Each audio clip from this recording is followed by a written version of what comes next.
E se o coração de um país fosse enterrado de uma só vez? E se 60 vidas, cada uma carregando histórias, famílias e sonhos, fossem arrancadas em um único golpe, não pelo acaso, mas pelo cálculo de uma traição? A cena não era de filme, não era invenção para alimentar manchetes, mas realidade crua diante de milhares de olhos. 60 caixões alinhados, cobertos pela bandeira de Burkina Faso, sob um sol que queimava como se o próprio céu quisesse marcar na pele de todos a dor daquele dia. O presidente Ibrahim Traoré permaneceu imóvel diante das fileiras, como se o vento que levantava a poeira ao redor estivesse soprando apenas para ele. E em voz baixa, quase como uma prece para os mortos, deixou escapar: eles não eram apenas soldados, eles eram nossas vozes, e alguém tentou nos calar. Ninguém sabia ao certo se era dor ou fúria que se escondia atrás de seu olhar fixo, mas todos compreendiam que aquele luto não seria passageiro. Porque um detalhe deixava tudo ainda mais pesado. Dias antes da emboscada, enviados do Ocidente haviam pisado em Ouagadougou, trazendo medalhas douradas, discursos cheios de cordialidade e promessas de parcerias. Um teatro diplomático montado para ser fotografado, celebrado e arquivado como mais um gesto de aproximação estratégica. Mas Ibrahim Traoré não estendeu a mão. Ele recusou, sem sorrisos, sem trocas de favores, sem encenações. E então, quase como se a recusa tivesse escrito uma sentença, a emboscada caiu sobre a tropa. Coincidência ou consequência? Era madrugada quando tudo começou. Às 4h38, o silêncio áspero do deserto foi cortado por uma ofensiva precisa contra a estação militar no leste do país, próxima a Dargo. Não houve tempo para pedidos de socorro.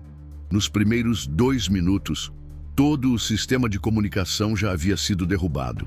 Os drones de vigilância, estacionados para observar qualquer movimento hostil, foram desligados como lâmpadas num quarto escuro. Quem tinha acesso aos códigos de transmissão? Quem conhecia o padrão das rondas? Perguntas que não encontravam resposta ecoavam entre oficiais e civis, porque não era apenas a morte de 60 homens, era a exposição da vulnerabilidade de uma nação inteira. Ao meio-dia, quando os corpos finalmente foram recuperados e trazidos de volta, o ar na capital parecia mais denso. Cada caixão, envolto na bandeira, foi colocado diante do povo. Não houve discursos longos, apenas a dor que falava por si. Em menos de 24 horas, cartazes foram erguidos nas paredes do parlamento. Retratos individuais dos soldados exibidos nas transmissões públicas. Escolas fecharam as portas em sinal de luto e um imenso pano negro foi estendido sobre as escadarias da Assembleia Nacional com uma frase que atravessava cada olhar: eles não morreram em vão. Mas como convencer um pai que não terá mais o filho no jantar? Como explicar a uma mãe que nunca mais verá o sorriso que lhe dava forças? Os rostos estampados na televisão carregavam idades que iam de 19 a 38 anos. Eram jovens, eram pais, eram filhos. E cada nome pronunciado parecia abrir outra ferida na memória coletiva. O país inteiro se ajoelhou diante da perda. Mas, entre lágrimas, algo começou a germinar, não resignação, mas uma semente de desconfiança. Dias antes, os mesmos que enviaram parabéns e promessas tinham sido recusados. Um gesto pequeno, mas de enorme peso, porque deixava claro que Burkina Faso não aceitaria símbolos como substitutos de soberania. E agora, poucos dias depois, 60 soldados jaziam sob a terra. Para alguns, a coincidência era impossível de engolir. Seria aquilo uma resposta velada? Seria o preço da altivez? A dúvida se espalhava como brasas levadas pelo vento, atravessando mesquitas, universidades, mercados e rádios comunitários. Em Bobo Dioulasso, durante a vigília realizada no pátio da grande mesquita, a oração coletiva foi atravessada por sussurros. Um homem de cabeça baixa disse em voz trêmula: "Então este é o custo de permanecer em pé." Ninguém ousou responder, mas cada olhar concordava sem palavras. Nas universidades, estudantes pintaram os muros com spray vermelho. Nossa dignidade tem preço e nós estamos pagando. Até a imprensa, acostumada a calibrar cada termo para evitar represálias diplomáticas, começou a usar expressões até então raras. Mensagem coordenada, retaliação estratégica. Um jornal ousou estampar em sua capa: "Recuse o Ocidente", e eles lembram quem segura o gatilho. No coração da presidência, atrás dos muros do complexo de Kuluba, não se ouviam discursos inflamados, nem declarações precipitadas. O que havia ali, segundo um assessor próximo, era algo diferente. "Um fogo controlado", descreveu ele. Em vez de gritar, Ibrahim Troyer ordenava silêncio. Em vez de apontar dedos, assinava papéis. Enquanto a população clamava por respostas, reestruturações discretas aconteciam. Oficiais eram realocados, linhas de comando redesenhadas. Não como quem reage a um ataque, mas como quem prepara um tabuleiro para o próximo movimento. Ainda assim, a nação queria saber: quem havia se beneficiado daquele sangue derramado? Quem lucrava com a fragilidade de Burkina Faso? Se não eram mãos diretas do Ocidente, seriam braços indiretos, financiados e treinados por eles? Ou pior ainda, seria uma mensagem para toda a África, um aviso do que acontece a quem decide andar sozinho? Cada teoria levantada parecia não apenas plausível, mas necessária, porque aceitar a versão de um simples acaso soava como insulto à inteligência coletiva. Enquanto isso, as condolências começaram a chegar em pilhas de envelopes bem perfumados, cartas diplomáticas cheias de frases previsíveis. Algumas foram lidas no parlamento, muitas foram deixadas fechadas sobre a mesa de protocolo. O presidente, ao passar diante da pilha, não desviou o olhar para as letras douradas. Apenas murmurou: "Burkina Faso não chora com permissão", e seguiu adiante. Não haveria coroas de flores vindas de embaixadas estrangeiras, nem conferências de imprensa cercadas de câmeras sorridentes.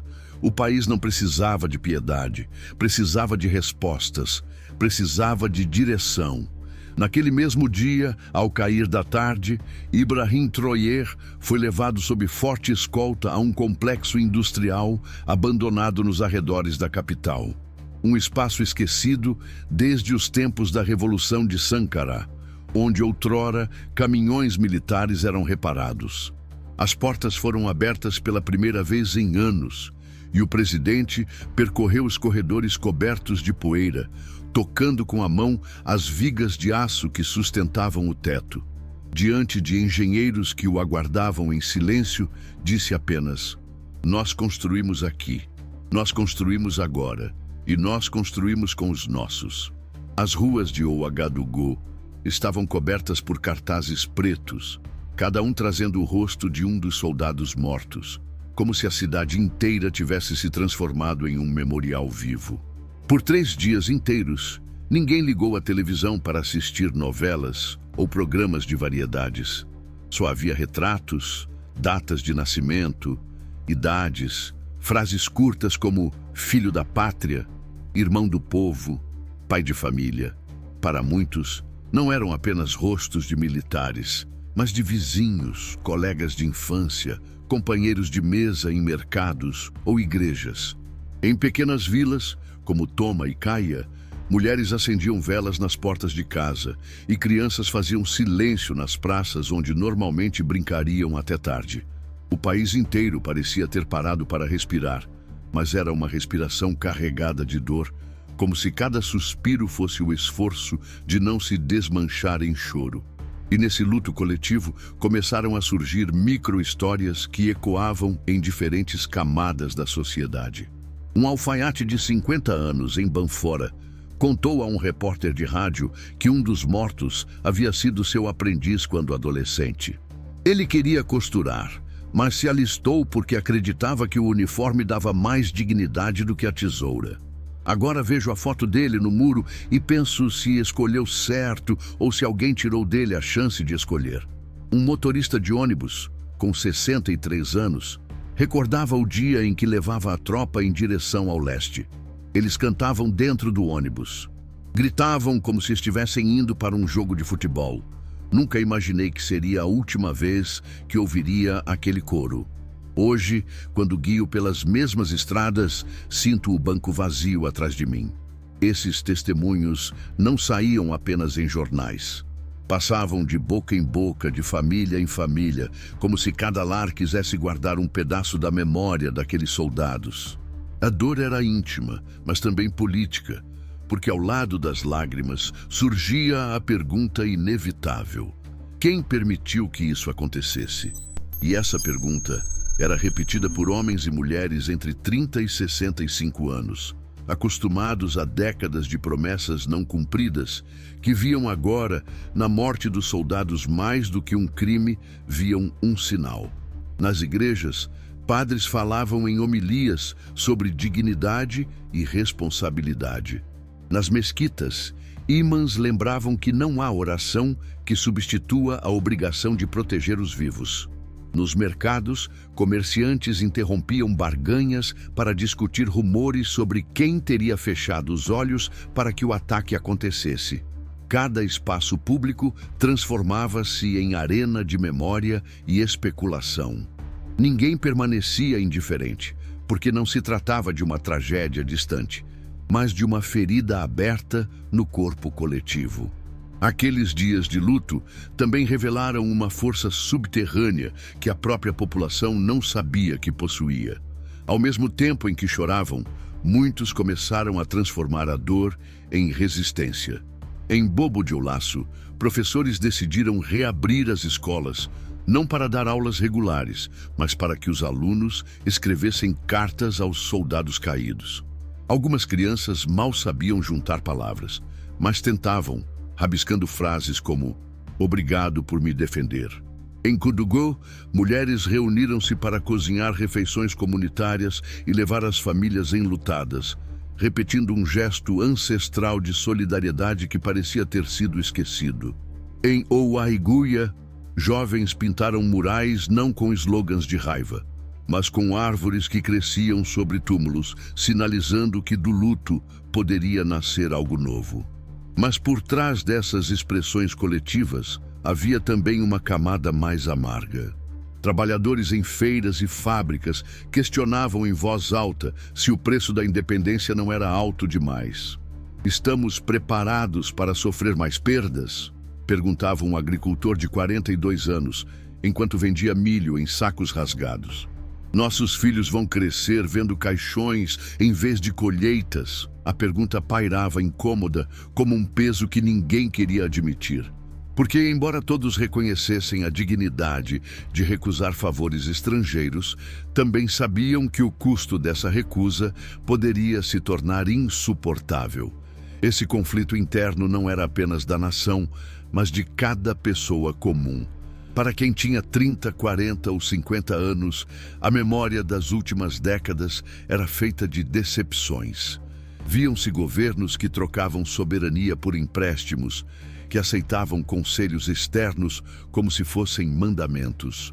E, de repente, o presidente Ibrahim Traoré decidira dizer não, decidira encarar a cena diplomática sem baixar os olhos. O gesto parecia grandioso, mas também deixava o povo diante de um dilema. Como sustentar uma postura altiva sem pagar em sangue o preço dessa escolha? Nas conversas de rua, a frase mais repetida era: "Estamos de luto, mas não derrotados". Contudo, havia nuances nesse sentimento.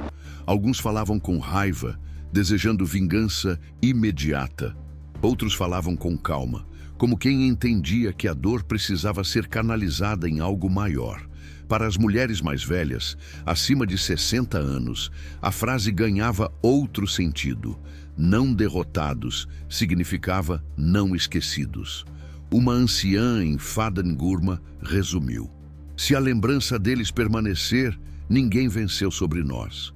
Enquanto o país atravessava os 3 dias de silêncio oficial, a atmosfera era de preparação. Não havia ordens públicas de retaliação. Não havia desfiles de tropas para mostrar força. Havia, no entanto, uma mudança no olhar das pessoas.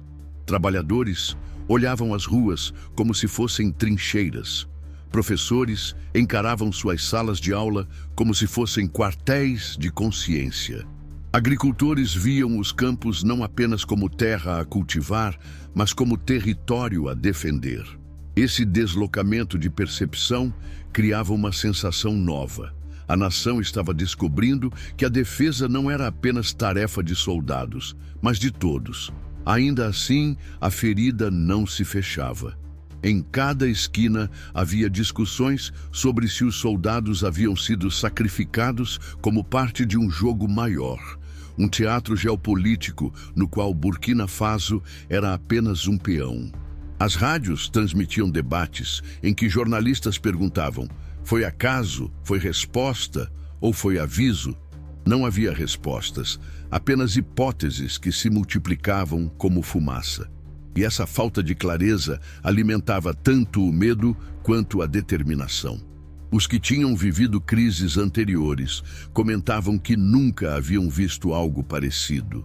Não porque a violência fosse inédita, mas porque a reação parecia diferente. Em outras épocas, o país se curvava, aceitava explicações diplomáticas. Agora, havia uma recusa em aceitar explicações fáceis. Havia uma sensação de que o país inteiro estava prestes a atravessar um limiar, como se a morte dos 60 fosse um portal para um futuro mais duro, mas também mais autêntico. O mais impressionante é que esse despertar não estava centralizado apenas no governo. Surgia nas conversas íntimas de famílias, nas mesas de jantar de quem refletia sobre o futuro dos filhos. Pais com 40 anos perguntavam a si mesmos se deixariam seus filhos herdar um país de submissão ou de resistência. Avós com 60 anos se lembravam de como haviam visto seus próprios pais se curvarem a potências estrangeiras e juravam que não aceitariam o mesmo destino para os netos. O luto coletivo, assim, não era apenas sobre perda, mas sobre escolha. E era nessa encruzilhada que Burkina Faso se encontrava. Seguir chorando, esperando por explicações e favores externos, ou usar cada lágrima como cimento para uma nova fortaleza interna. Ninguém ainda sabia qual caminho prevaleceria, mas todos sabiam que algo havia mudado para sempre. E aqui está um ponto essencial para quem deseja compreender não apenas Burkina Faso, mas o próprio século em que vivemos. A maneira como líderes decidem responder ao choque e ao luto é o que molda o destino de nações inteiras. Conhecer as biografias de presidentes que marcaram a história recente, como Donald Trump e Xi Jinping, não é curiosidade vazia. É entender desde a juventude quais foram as obsessões que os guiaram, quais contradições carregaram, quais estratégias cultivaram até transformarem suas visões em políticas de Estado. Esses traços individuais, quando colocados sob a luz da geopolítica, explicam muito mais do presente do que imaginamos. Se você deseja explorar esse terreno com profundidade e clareza didática, há um e-book especial sobre essas trajetórias disponível no comentário fixado. Era noite, quando Ibrahim Troyer entrou em uma sala pouco iluminada no coração da capital. Sobre a mesa não havia flores, discursos ou notas diplomáticas, mas mapas riscados com canetas vermelhas, listas de nomes e registros de rotas de suprimentos. O ar carregava cheiro de café amargo e de urgência. Cada oficial presente sabia que não estavam diante de uma reunião comum, mas de um divisor de águas. O presidente não levantou a voz, não fez gestos dramáticos, apenas colocou as mãos sobre os papéis e disse: se não decidirmos hoje, alguém decidirá por nós amanhã. A frase ficou suspensa no ar como uma sentença, lembrando a todos que a história raramente oferece segundas chances. Do lado de fora, a cidade ainda estava marcada pelo luto, mas dentro daquela sala nascia algo diferente, uma visão. Os generais, acostumados à rotina de postos de fronteira, se surpreendiam com o rumo da conversa. Não se tratava apenas de reforçar guarnições ou comprar novas armas. Era uma reconfiguração completa de como o país pensaria a própria defesa. Troyer não falava de revanche imediata, mas de preparação contínua, como quem entende que a verdadeira batalha não é apenas contra quem ataca, mas contra a ilusão de que sempre será possível reagir tarde demais. Mas como convencer um povo cansado de perdas a investir energia em uma estratégia que não mostraria resultados instantâneos? Como manter viva a chama em famílias que ainda choravam filhos enterrados? Esse era o desafio duro que qualquer confronto armado, transformar dor em disciplina antes que ela virasse desespero. Enquanto os planos eram traçados na esfera militar, em bairros de Ouagadougou surgia outro tipo de movimento. Mecânicos começaram a guardar peças de metal que antes venderiam como sucata, dizendo que poderiam servir em projetos de defesa. Jovens programadores que trabalhavam em cafés de internet começaram a se reunir à noite para estudar sistemas de criptografia. Agricultores falavam entre si sobre como redesenhar plantações de modo que pudessem servir de camuflagem em áreas rurais. Não era o governo que havia convocado isso. Era a própria sociedade que, sem ordens formais, começava a se organizar como se soubesse que cada gesto cotidiano poderia se tornar parte de uma muralha. O que faz uma comunidade acordar de repente para essa consciência? É apenas medo? Ou existe algo mais profundo, uma memória coletiva que se reativa quando a sobrevivência é colocada em xeque? Muitos lembravam histórias contadas por avós sobre tempos de ocupação e resistência, quando não havia armas modernas, mas havia coragem e engenho. Agora, em pleno ano de 2025, esse eco ancestral parecia ganhar nova forma, misturando tradição e tecnologia. Em um canto do país, no vilarejo de Iaco, uma professora de 47 anos decidiu reabrir as aulas antes do fim do luto oficial, mas não voltou a ensinar apenas matemática e literatura. Em sua lousa escreveu: "Quem não entende a história está condenado a repeti-la." Ao ser questionada por uma aluna sobre o sentido daquela frase, respondeu: "Hoje enterramos 60 homens. Amanhã podemos perder 60 mil se não soubermos o que fazemos." Enquanto isso, nas reuniões internas do governo, outro debate fervia. Alguns ministros pediam cautela, temendo que mudanças bruscas fossem interpretadas como desafio aberto às potências estrangeiras. Outros, mais jovens, defendiam que era hora de abandonar definitivamente a posição de submissão. Entre os dois extremos, Troyer mantinha a calma. Ouvia cada argumento e, em vez de dar respostas rápidas, lançava perguntas desconfortáveis. Se esperarmos mais, estaremos mais fortes ou mais frágeis? Quem define os limites do que podemos ou não fazer? O que é mais perigoso? Desagradar alianças externas ou entregar o futuro dos nossos filhos à incerteza?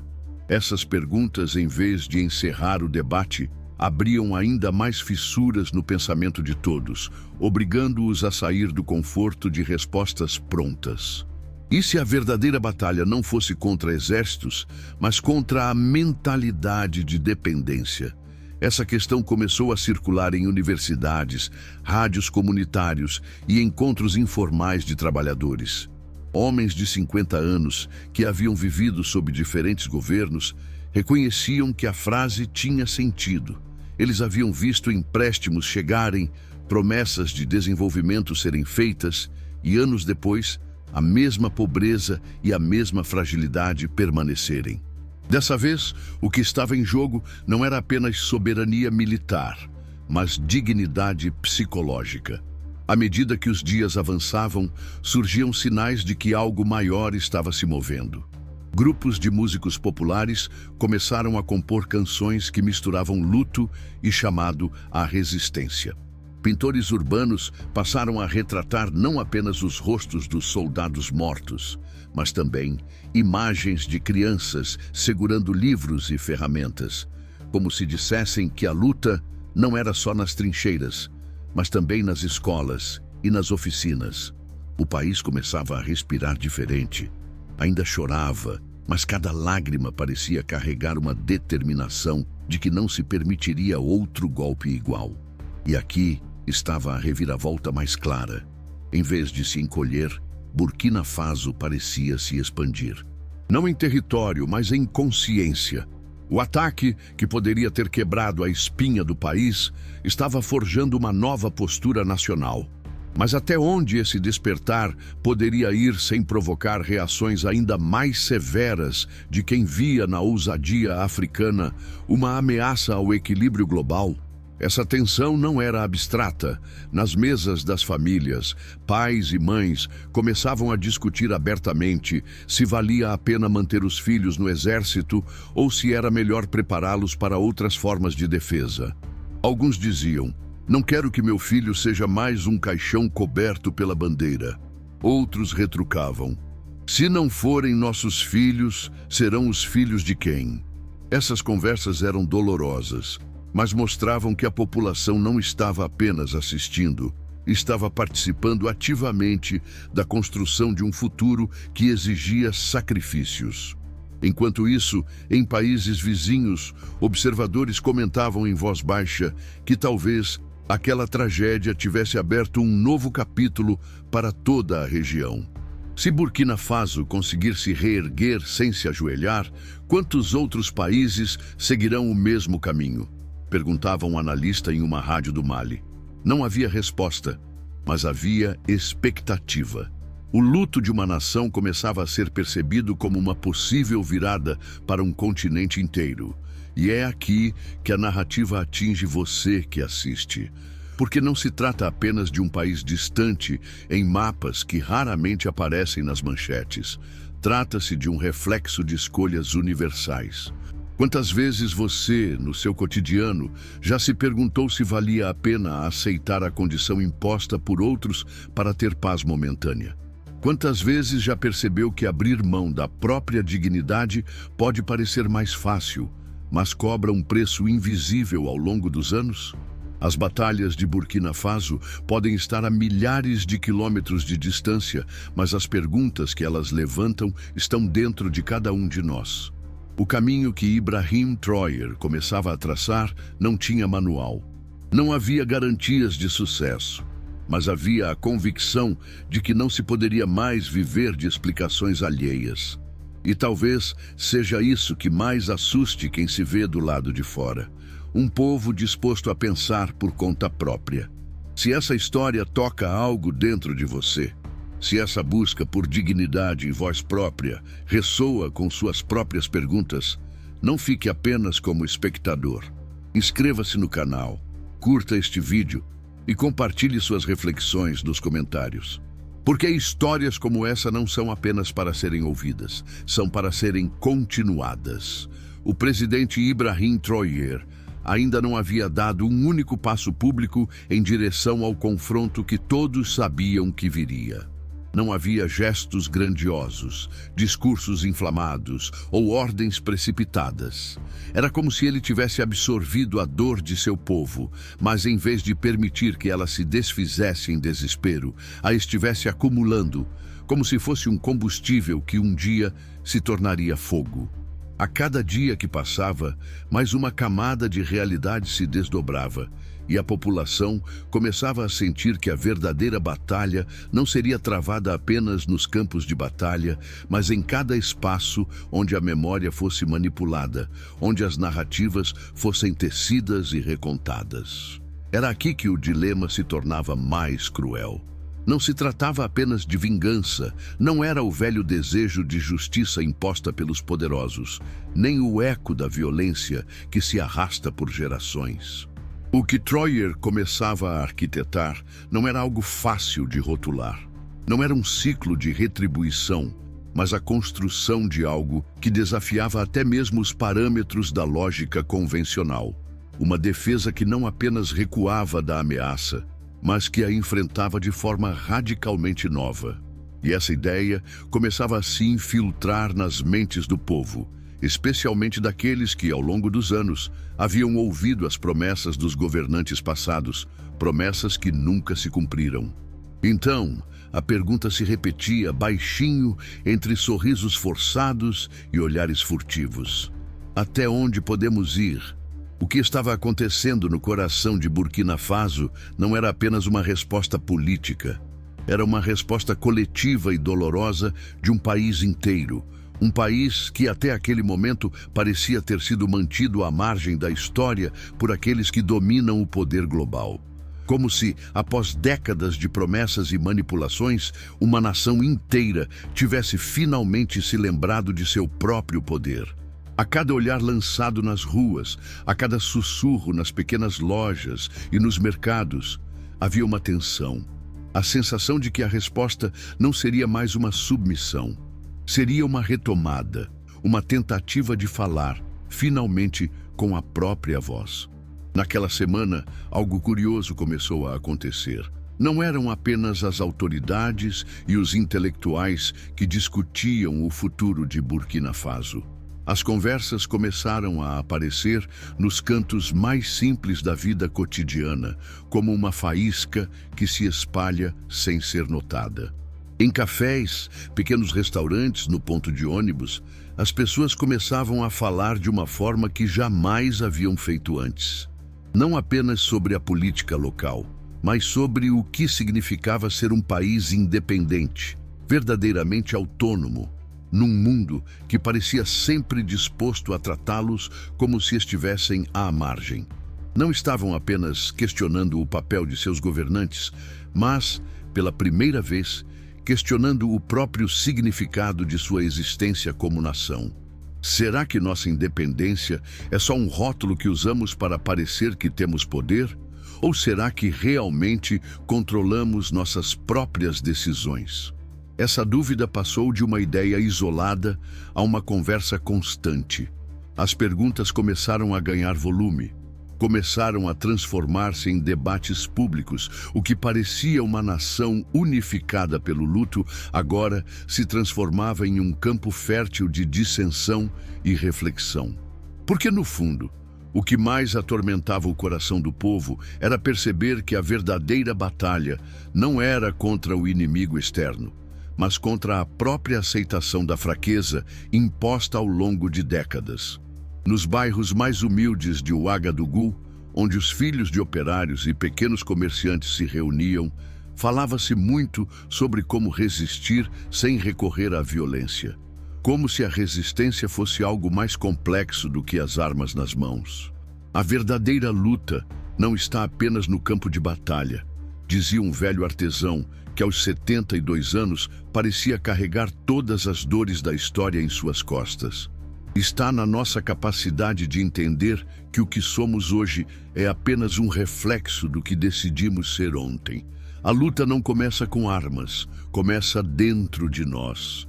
Aqueles que ouviam suas palavras não sabiam se o homem estava simplesmente filosofando ou se de alguma forma estava tentando compartilhar a chave do futuro que ele via com clareza. E nesse momento, a ideia de que a resistência também era um ato de renovação começou a fazer sentido para os mais velhos. Eles haviam vivido épocas em que a palavra independência era apenas um eco de promessas não cumpridas. Muitos haviam conhecido as velhas estruturas coloniais e os seus vestígios, e sabiam que, por mais que as fronteiras tivessem sido desenhadas em mapas, os laços invisíveis que ligavam a África ao Ocidente eram mais fortes do que qualquer linha imaginária. Porém, o que começava a se delinear não era uma reação impulsiva. Era algo que crescia aos poucos, em cada conversa não registrada, em cada olhar compartilhado, nos sorrisos trocados entre aqueles que, pela primeira vez, começaram a se perguntar: e se? em vez de seguir o caminho da submissão, nós decidirmos seguir a nossa própria voz, com as nossas próprias mãos? O dilema estava ali, em cada esquina, onde o vento da mudança começava a soprar. E, no entanto, apesar de todas as conversas e tensões, havia algo ainda mais urgente acontecendo nos bastidores. Enquanto o povo questionava, Troyer não vacilava. As semanas seguintes foram um desfile de decisões estratégicas. No campo militar, no campo econômico, nas universidades, no comércio, nos campos de cultivo e nos locais de trabalho. Cada área da sociedade estava sendo reestruturada para garantir que o país não apenas sobrevivesse, mas se mantivesse de pé, forte o suficiente para não se dobrar novamente. Nas escolas, o currículo começou a mudar, e não apenas em termos de disciplinas. A educação não era mais sobre formar apenas técnicos ou especialistas, mas cidadãos capazes de entender e defender sua própria soberania. Isso não era uma simples reforma educacional, era uma preparação para algo maior. Cada criança começava a ser moldada para ser parte de uma resistência que transcendia as armas. Mas o que significava essa nova postura? Significava que os filhos daquela nação estavam sendo ensinados a questionar, a olhar para o passado e entender suas próprias escolhas. Isso era mais do que uma educação formal. Era um movimento de reconfiguração mental. Para o povo de Burkina Faso, a verdadeira batalha estava sendo travada dentro de cada um de seus cidadãos. Estavam sendo preparados não para um futuro de submissão, mas para um futuro de independência genuína. No entanto, como cada uma dessas decisões reverberava dentro do país, também começava a chegar a atenção do mundo exterior. Como sempre acontece, quando um país decide seguir um caminho de autodeterminação, todos ao seu redor começam a observar de perto. Será que as potências globais conseguiriam tolerar uma África que se erguesse por conta própria? Ou será que, como sempre, seria preferível que permanecesse na periferia do mundo, onde se podia controlá-la? À medida que o governo de Ibrahim Troyer tomava decisões cada vez mais ousadas, outros países começaram a observar. E não eram apenas os países ocidentais que mantinham um olhar atento sobre as movimentações em Ouagadougou. O próprio continente africano, muitas vezes visto como dividido e fragmentado por interesses conflitantes, começava a perceber o impacto que a postura de Burkina Faso poderia ter. Nas periferias de outras capitais africanas, a pergunta já estava sendo feita: será que chegou o momento de parar de esperar permissões e começar a agir por conta própria? Porque o que Troyer estava fazendo não era simplesmente uma ação política, era um questionamento profundo do próprio papel da África no mundo globalizado. Entre conversas em cafés e discussões nas praças, uma palavra começava a se repetir mais e mais: soberania. Não era um conceito abstrato. Era algo real e tangível que começava a ser experimentado no cotidiano das pessoas. No mercado de Bobo Dioulasso, um velho comerciante de 60 anos que havia vivido sob governos coloniais e independentes, falava sobre o que via acontecer diante de seus olhos. Eu vi o país ser vendido como se fosse uma mercadoria, e hoje vejo meu povo se levantando e decidindo: não mais. Agora é a nossa vez de controlar o que é nosso. E ao redor dele, outros assentiam, concordando com a força daquelas palavras. Não era mais uma questão de escolha, mas uma questão de necessidade. Ao mesmo tempo, em muitas partes do país, surgia uma sensação de urgência. O que antes era luto, agora estava sendo transformado em algo mais potente: ação. Não era uma ação desesperada ou impensada, mas meticulosamente planejada. As ruas de Ouagadougou estavam cheias de discursos emocionados sobre a reconstrução, mas também sobre a renovação. As escolas começaram a implementar não apenas currículos, mas programas de resistência cultural e intelectual. Uma jovem professora de 32 anos, que antes passava seus dias ensinando literatura, agora falava de uma nova responsabilidade. Não é mais apenas sobre ensinar. Agora, tenho que preparar esses jovens para serem líderes, para serem mais do que estudantes. Eles precisam entender que o poder está nas mãos de quem sabe o que faz com o conhecimento. E não eram apenas os jovens que estavam sendo preparados. Os mais velhos, aqueles que tinham visto ciclos de falsas promessas, estavam começando a reagir. Em uma aldeia no norte do país, um homem de 65 anos, que havia sido parte do movimento que lutou pela independência, comentou: "Agora vejo os jovens dizendo o que fazer. Eles não vão cometer os mesmos erros que nós. O preço da liberdade que pagamos ainda está em nós, mas agora eles têm mais chances de fazer diferente. Temos que apoiá-los." O apoio dos mais velhos não era apenas simbólico, era o reconhecimento de que o ciclo da passividade estava se fechando. Não havia mais espaço para esperar por favores externos. A estratégia de Troyer, ao contrário do que muitos poderiam esperar, não estava baseada apenas em força militar ou em alianças internacionais. Em vez de depender de fornecedores estrangeiros, o governo de Burkina Faso começou a desenvolver suas próprias capacidades de defesa de maneira prática. Engenheiros locais, que haviam trabalhado em diferentes setores da economia, começaram a se reunir e formar equipes de pesquisa e desenvolvimento de tecnologia militar. "Estamos criando algo que nunca dependia de nós antes", dizia um jovem engenheiro de apenas 28 anos, enquanto trabalhava no design de novos sistemas de defesa. E não é apenas sobre equipamentos. Estamos criando uma mentalidade de autossuficiência. Era como se o próprio tecido social do país estivesse sendo reconfigurado. Durante anos, os cidadãos de Burkina Faso haviam aprendido a viver com a sensação de que o destino da nação estava sendo ditado por outros. Agora, eles estavam redescobrindo o que significava viver com o controle de sua própria narrativa. E essa mudança de mentalidade não se dava apenas nas esferas políticas ou econômicas, mas também nas artes, na música, na literatura. As canções populares começaram a cantar não sobre dor, mas sobre resistência. As pinturas começaram a retratar não apenas a beleza da terra, mas a força de um povo que finalmente começava a entender o seu próprio valor. Entretanto, em meio a essa transição, havia sempre o temor de que a resposta internacional seria brutal.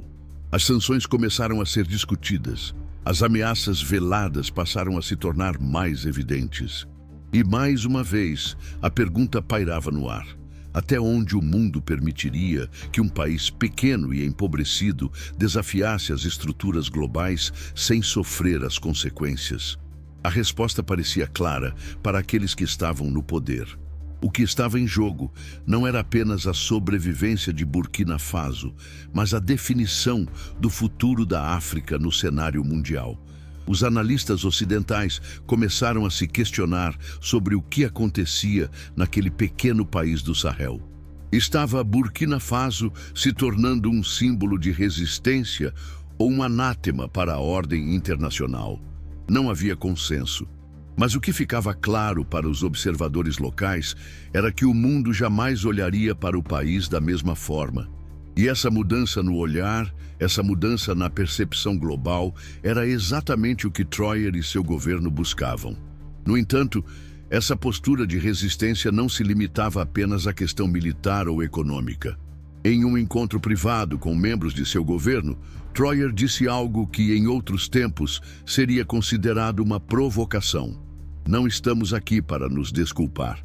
Estamos aqui para definir quem somos. E, se for necessário, vamos redefinir as regras do jogo, porque o que nos foi dado até hoje não tem mais valor." Sua palavra não era de desafio em busca de conflito, mas de afirmação em busca de legitimidade. Não se tratava apenas de resistir à pressão externa, mas de construir algo novo e real para a sua própria gente. Para aqueles que viviam a pressão cotidiana de um país em reconstrução, a mudança se fazia sentir de maneiras sutis, mas palpáveis. As lojas começaram a exibir em seus letreiros novos produtos locais que antes eram impensáveis. No campo, famílias se reuniam para discutir a possibilidade de plantar mais do que comida. Começavam a plantar um futuro. Havia finalmente uma sensação coletiva de que o tempo de esperar estava acabando. A população parecia estar abraçando essa mudança com uma força inesperada. No coração de Ouagadougou, uma velha vendedora de frutas que havia visto todos os governos desde a independência, comentou com um sorriso amargo: "Se os estrangeiros querem nos ver como fracos, estão muito enganados. A verdadeira força está em nossa terra, em nossa gente. Estamos mais fortes do que eles imaginam." A sensação que tomava conta do país era de uma nova confiança. De repente, parecia que não havia mais limites para o que Burkina Faso poderia conquistar, desde que a população mantivesse o foco. O momento era de união e, mais importante, de ação. As provocações externas, as ameaças e as pressões eram percebidas não como obstáculos intransponíveis, mas como o reflexo do medo que o mundo tinha de ver a África começar a definir o seu próprio destino. O vento que soprou em Ouagadougou naquela manhã não era o vento usual. Era um vento diferente, carregado de algo mais, como se finalmente a cidade começasse a perceber que não estava mais sendo observada com indiferença, mas com uma atenção feroz e desconfortável. Enquanto as primeiras luzes da manhã tingiam de dourado as ruas estreitas e os mercados, a pergunta que reverberava nas mentes das pessoas era simples: o que acontece quando um país decide parar de pedir permissão para viver? Não foi uma decisão unânime, e nem poderia ser. O luto ainda estava fresco, como uma ferida aberta que se recusava a cicatrizar, mas havia algo no ar que não podia ser ignorado. O que antes parecia ser um ato de coragem, agora se transformava em uma revolução que se espalhava de boca em boca, de esquina em esquina. O povo começava a entender que sua luta não era apenas contra um ataque militar, mas contra uma vida inteira de submissão disfarçada de diplomacia. Uma geração inteira estava sendo chamada para resistir, mas resistir não era apenas brigar, era existir de forma plena, autêntica, sem pedir desculpas. Nos cafés e nas praças, as conversas mudaram. Já não se falava apenas dos mortos, mas de como aqueles 60 homens caídos haviam sido mais do que heróis. Haviam sido o estopim de uma transformação que ninguém conseguia mais ignorar. Um homem de 52 anos, sentado em um banco de praça, olhou para os amigos ao redor e disse: "Não estamos mais esperando uma explicação. Agora precisamos de um plano para o futuro, porque se continuarmos à espera, quem vai ditar nossas escolhas será sempre alguém de fora." Não foi uma afirmação corajosa, foi uma constatação profunda. E os outros ali, ouvindo-o, sabiam que não se tratava mais de um discurso, era uma verdade nua e crua. E essa verdade não veio sem custos. A cada esquina da cidade, pequenas lojas começaram a fechar suas portas, não porque não havia clientes, mas porque o medo de uma represália externa começava a tomar corpo. Empresas ocidentais que operavam no país, grandes e pequenas, começaram a rever suas operações, enviando mensagens evasivas sobre ajustes e reavaliações de risco.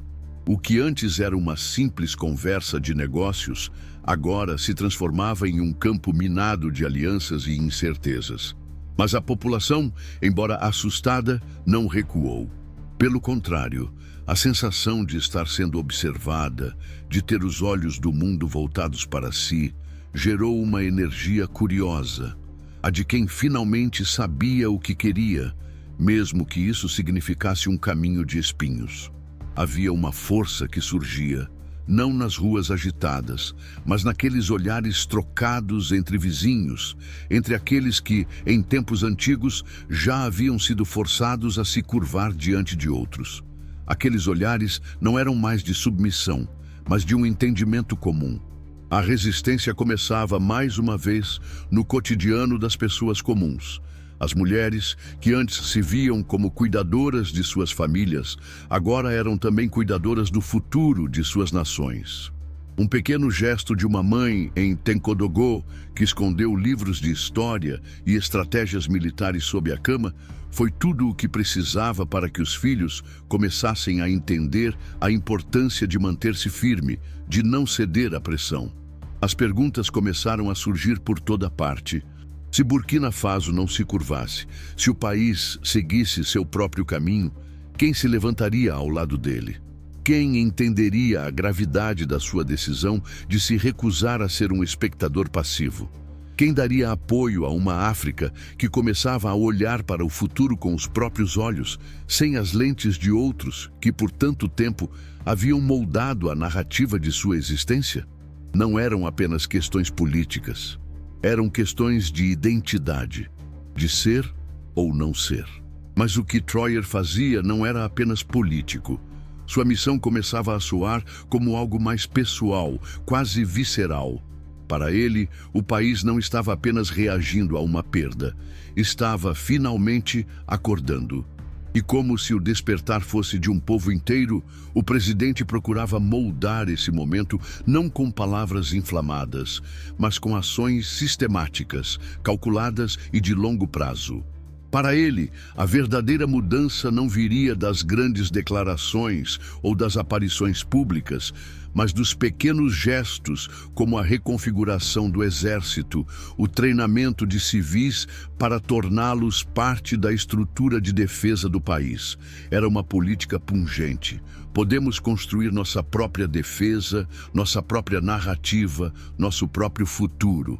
Era isso que Troyer sussurrava para seus conselheiros mais próximos, e essa filosofia começou a permear cada área do governo.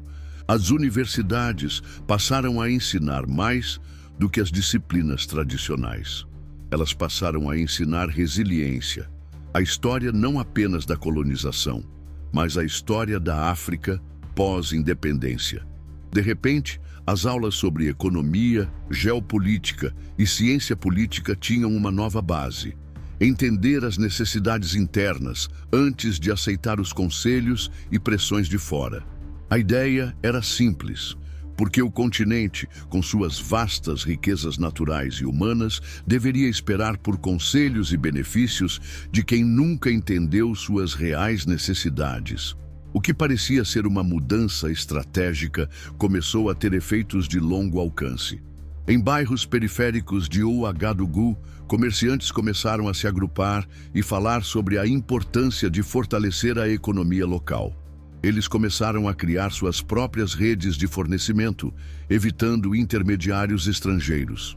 Pequenos produtores se uniram para oferecer seus produtos nas feiras, não como mercadorias de baixo valor, mas como um símbolo de autossuficiência. O país começava, na prática, a se erguer não apenas em sua liderança, mas naqueles que estavam até então à margem. O povo de Burkina Faso estava sendo treinado, sem saber, para sustentar o país de dentro para fora. Enquanto isso, nas ruas, as tensões aumentavam. A pressão internacional não tardou a chegar. Declarações de condenação de outros países começaram a invadir os noticiários, com o Ocidente questionando a postura de Burkina Faso. Mas Troyer não recuou. Ao invés de buscar acordos diplomáticos desesperados, ele olhou para seus ministros e disse: "Se estamos prontos para a batalha, vamos começar com nossa independência econômica, sem desculpas, sem negociações. O que realmente queremos é ser livres para decidir. O resto virá depois."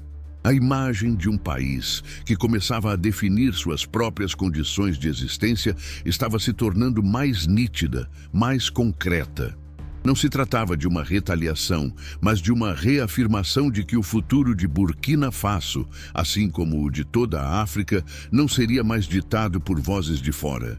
Isso exigia não apenas coragem, mas visão, e os próximos passos seriam mais difíceis do que qualquer outro movimento já feito. Em cada casa, em cada esquina, em cada campo, a resposta estava se cristalizando. A mudança não viria de um estalo de dedos, mas da ação constante, do trabalho que ia acontecendo enquanto o mundo observava. A mudança, no entanto, não viria sem desafios. As repercussões externas começaram a se intensificar. As ameaças de sanções não eram mais um eco distante. Elas se tornaram um peso constante, uma realidade que Burkina Faso teria que enfrentar com astúcia. Mas ao contrário do que muitos poderiam esperar, Troyer não procurou se esconder debaixo da capa da diplomacia tradicional.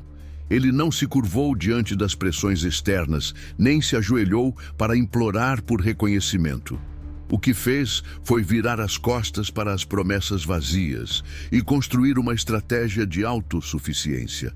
Burkina Faso começava a entender que sua força não estaria apenas no que tinha, mas no que poderia construir, no que poderia criar com suas próprias mãos. Esse pensamento não estava limitado apenas aos altos escalões do governo ou às ruas de Ouagadougou. Ele começava a permear a vida cotidiana. Nas aldeias rurais, os mais velhos falavam sobre como os jovens não mais viam o futuro apenas como uma extensão do passado, mas como algo que estava nas suas mãos. As escolas, antes focadas em preparar os estudantes para o mercado de trabalho externo, começavam a moldar uma nova geração de cidadãos que não se viam como simples receptores de uma cultura imposta, mas como parte ativa de um movimento que começava a redesenhar o próprio futuro. Esse futuro, agora, estava sendo construído com uma nova mentalidade, a mentalidade da resistência criativa, da soberania, da autossuficiência. Esse processo de transformação não seria instantâneo. Ele exigiria paciência, resiliência e uma coragem que o mundo não estava acostumado a ver. Mas o mais surpreendente era que esse movimento não vinha apenas de líderes ou intelectuais. Ele vinha da base, das pessoas comuns que, sem saber, estavam escrevendo uma nova história para o continente africano. Nos pequenos atos diários, nas conversas em mercados e praças, nas decisões de plantar não só alimentos, mas também um futuro mais robusto e autêntico, Burkina Faso estava se reconfigurando de dentro para fora. Mas o que isso tudo significava para o resto do mundo? Como os líderes globais, que tinham se acostumado a ditar as regras para países africanos, responderiam a essa mudança silenciosa, mas poderosa? As respostas não eram claras, mas o que se sabia com certeza era que Burkina Faso não estava mais disposta a ser ignorada, nem a ser tratada como uma nação à margem da história. A mudança que estava acontecendo no Sahel não era mais um fenômeno isolado. Era uma semente plantada que começava a brotar e que poderia um dia dar frutos para todo o continente. Se você está acompanhando essa narrativa, provavelmente já se perguntou: o que faz um líder como Troyer manter sua posição firme diante de tanta pressão? O que molda um homem para desafiar a ordem estabelecida e se arriscar tanto, sabendo que seu povo e sua terra podem pagar um preço alto? Essas questões estão no centro de muitas das decisões mais importantes que vimos nos últimos anos. E para entender melhor as raízes dessa postura, é fundamental olhar para os líderes globais que também moldaram suas nações, como Donald Trump e Xi Jinping. Suas trajetórias, desde a juventude até os bastidores do poder, revelam não apenas obsessões e estratégias, mas também as contradições que muitas vezes geraram os maiores movimentos geopolíticos que estamos testemunhando. Esse tipo de análise é essencial para quem quer entender com mais profundidade o que está realmente por trás de eventos como este que estamos acompanhando em Burkina Faso. Se você deseja compreender melhor como essas figuras impactaram e continuam a impactar o cenário global, confira o e-book exclusivo sobre as biografias desses líderes. O e-book está disponível no comentário fixado. Agora, se você se sentiu tocado por essa jornada, se acredita que estamos apenas começando a compreender o impacto dessas transformações, inscreva-se no canal, curta este vídeo e compartilhe suas reflexões nos comentários.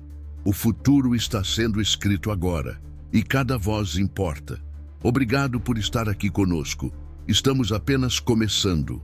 Fique ligado, porque a próxima parte dessa jornada será ainda mais reveladora.